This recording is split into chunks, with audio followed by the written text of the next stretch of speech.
नमस्कार मंडळी, महाराष्ट्रीयन मेजवानीमध्ये आपले खूप खूप मनापासून स्वागत। तर आज आपण साचा किंवा पायपिंग बॅगचा वापर न करता अतिशय सोप्या पद्धतीने पोह्यापासून कुरकुरीत असे कुरकुरे बनवतोय। तर रेसिपी शेवटपर्यंत नक्की बघा आणि रेसिपी आवडली तर रेसिपीला लाईक करायला विसरू नका। तर कुरकुरे बनवण्यासाठी या ठिकाणी मी मोजून 1 वाटीभर आपण रेग्युलर पोह्यासाठी जे पोहे वापरतो ते घेतलेले पोहे मिक्सरच्या भांड्यामध्ये टाकून घ्यायचे आणि हे पोहे ग्राइंड करून घ्यायचे आहे। तर या ठिकाणी पोहे मी ग्राइंड करून घेतले, बघू शकता छान असे रवाळ पोहे ग्राइंड करून घ्यायचे आहे।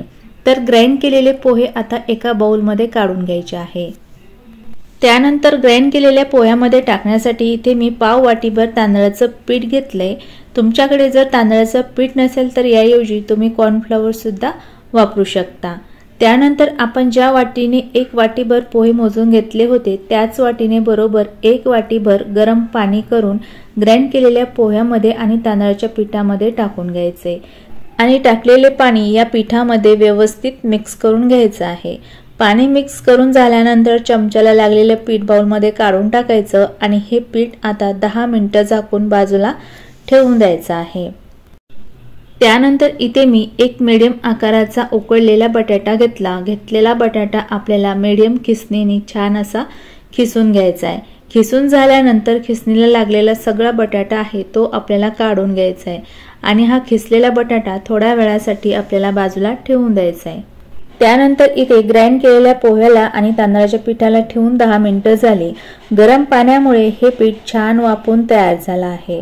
वाफलेलं पीठ असं हाताने छान सुटसुटीत करून घ्यायचे आणि त्यानंतर आपण जो बटाटा खिसून घेतला आहे तो बटाटा या पिठामध्ये टाकून घ्यायचा आहे। त्यानंतर या पिठामध्ये अर्धा चमचा लाल मिर्च पावडर, पाव चमचा हळद, अर्धा चमचा चाट मसाला टाकायचा आहे। त्यानंतर चवीप्रमाणे अर्धा चमचा मीठ आणि कट केलेला थोडासा कोथिंबीर टाकून घ्यायचा आहे। त्यानंतर टाकलेले सर्व मसाले आता पोहे आणि तांदळाच्या पिठामध्ये आपल्याला हाताने असे एकजीव करून घ्यायचे आहे। आणि या कुरकुऱ्याच्या पिठामध्ये तुम्हाला जर काही एक्स्ट्रा मसाले वापरायचे असेल तर तुम्ही वापरू शकता। तर या ठिकाणी टाकलेले सर्व मसाले आणि पीठ मी छान एकजीव करून घेतले आणि या पिठामध्ये एक्स्ट्रा पाणी वापरण्याची अजिबात गरज पडली नाही। त्यानंतर या पिठामध्ये 1 चमचाभर तेल टाकायचं आणि परत हे पीठ अर्धा मिनिट असं हाताने मळून घ्यायचे। तर तुम्ही बघू शकता एकदम मस्त असं आपलं कुरकुरे बनवण्यासाठी पीठ या ठिकाणी आता तयार झालं आहे। तर आता या पिठाचे आपल्याला लगेच कुरकुरे बनवायचे। तर कुरकुरे बनवण्यासाठी आपल्याला हाताला थोडंसं तेल लावून घ्यायचे। त्यानंतर या पिठामधून अगदी थोडंसं पीठ घ्यायचं आणि हे पीठ हातावर मळून घ्यायचं आणि त्यानंतर या पिठाचा असा रोल तयार करून घ्यायचा आहे। रोल तयार झाल्यानंतर कुरकुऱ्यांना आकार देण्यासाठी आपल्याला हा रोल असा बोटांच्या मध्ये दाबायचा आहे। तर बघू शकता अगदी मस्त आणि सोप्या पद्धतीने या ठिकाणी कुरकुरा आपला तयार झाला आहे।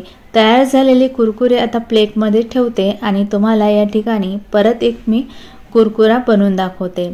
सेम पद्धतीने थोडंसं पीठ तोडून घ्यायचं आणि हातावर सॉफ्ट करायचं। त्यानंतर या पिठाचा असा लांब रोल तयार करायचा आणि बोटाच्या मध्ये दाबून घ्यायचं आहे। बघू शकता मस्त या ठिकाणी कुरकुरे तयार झाले। तर या ठिकाणी साचा मशीनचा वापर न करता अगदी सोप्या पद्धतीने भरपूर असे कुरकुरे मी तयार करून घेतले। आता तयार केलेले कुरकुरे तेलामध्ये तळून घेऊ। कुरकुरे तळण्यासाठी तेल छान गरम करून घेतलं। आता या गरम तेलामध्ये बसेल तेवढे आपण तयार केलेले कुरकुरे टाकून घ्यायचे।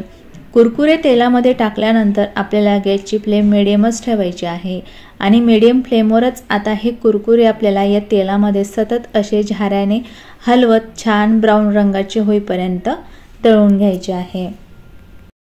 तर या ठिकाणी कुरकुरे मी छान ब्राऊन रंगाचे होईपर्यंत तळून घेतले। बघू शकता कुरकुऱ्यांना रंग किती मस्त आला आणि मस्त कुरकुरीत खुसखुशीत या ठिकाणी पोह्याचे कुरकुरे आपले तळून झाले आहे।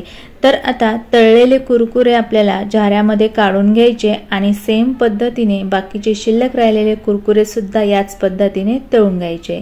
तर या ठिकाणी सर्व कुरकुरे मी तळून घेतले। तर या कुरकुऱ्यांचा आवाज ऐकूनच तुम्हाला समजलं असेल की हे कुरकुरे किती कुरकुरीत झाले आहे। बघू शकता साचा मशीनचा वापर न करता अगदी 10 ते 15 मिनिटांमध्ये आपण पोह्यापासून कुरकुरीत आणि खुसखुशीत असे कुरकुरे तयार केले आहे। तर या ठिकाणी कुरकुरे सर्विंग प्लेटमध्ये काढून घेतले। आता कुरकुरे तोडून दाखवते। बघू शकता किती कुरकुरीत आणि खुसखुशीत या ठिकाणी पोह्याचे कुरकुरे तयार झाले आहे। तर सुट्ट्यांमध्ये मुलांच्या छोट्या पार्टीसाठी किंवा छोट्या बुकेसाठी मुलांना असे घरच्या घरी हेल्दी पोह्याचे कुरकुरे तुम्ही नक्की बनवून देऊ शकता। तर तुम्हाला ही पोह्याचे कुरकुरेची रेसिपी कशी वाटली कमेंटमध्ये नक्की सांगा आणि रेसिपी आवडली असेल तर रेसिपीला लाईक करा आणि तुम्ही अजूनही माझ्या चॅनलला सबस्क्राइब केलं नसेल तर प्लीज सबस्क्राइब करा। परत भेटूयात पुढच्या व्हिडिओमध्ये। तोपर्यंत बाय बाय, टेक केअर।